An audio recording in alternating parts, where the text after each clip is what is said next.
വഞ്ചിയൂരിൽ transgenders കള്ളവോട്ട് ചെയ്തു. CPM BJP സംഘർഷം.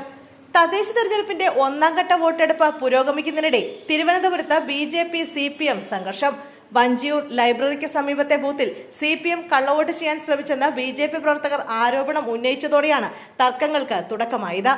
വാക്കുതർക്കത്തിനിടെ വനിതാ പ്രവർത്തകയെ CPM പ്രവർത്തകർ മർദ്ദിച്ചു എന്നാണ് BJPയുടെ ആക്ഷേപം. സംഭവത്തിൽ നടപടി വേണമെന്നാവശ്യപ്പെട്ടാണ് BJP പ്രവർത്തകർ റോഡ് ഉപരോധിച്ചത്. CPIM പ്രവർത്തകർ BJP വനിതാ പ്രവർത്തകരെ അസഭ്യം പറഞ്ഞതായും പരാതിയുണ്ട്. ട്രാൻസ്ജെൻഡേഴ്സ് ഉൾപ്പെടെ കള്ളവോട്ട് ചെയ്തെന്നാണ് ഇവരുടെ പേരുൾപ്പെടെ ഉയർത്തി BJP ഉന്നയിക്കുന്ന ആക്ഷേപം. ഇവരിൽ ചിലർക്ക് കുന്നുകുഴി വാർഡിൽ വോട്ടുണ്ടെന്നാണ് BJP പ്രവർത്തകർ പറയുന്നത്. സംഘർഷാവസ്ഥ രൂക്ഷമായതോടെ കൂടുതൽ പോലീസ് സ്ഥലത്തെത്തി. മർദ്ദനമേറ്റ സ്ത്രീക്കൊപ്പം BJP സ്ഥാനാർത്ഥി ഉൾപ്പെടെ നിലയുറപ്പിച്ചു. പ്രതിഷേധവുമായി CPM പ്രവർത്തകരും വഞ്ചിയൂർ ജംഗ്ഷനിൽ നിലയുറപ്പിച്ചിട്ടുണ്ട്. ഭരണ സംവിധാനം ഒന്നിച്ചു നിൽക്കുന്നു.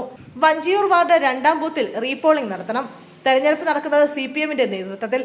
BJP ശക്തമായി നേരിടും. വീഡിയോഗ്രഫി കൃത്യമായി നടക്കുന്നില്ല. ക്യാമറയുടെ ചാർജ് കഴിഞ്ഞു എന്നാണ് പറയുന്നത്. തെരഞ്ഞെടുപ്പ് കമ്മീഷന് പരാതി നൽകുമെന്നും കരമന ജയൻ ആരോപിച്ചു. അതിനിടെ മികച്ച പ്രതികരണമാണ് തദ്ദേശ തെരഞ്ഞെടുപ്പിന്റെ ആദ്യഘട്ട വോട്ടെടുപ്പിൽ 7 ജില്ലകളിൽ ഉണ്ടായിരിക്കുന്നത്.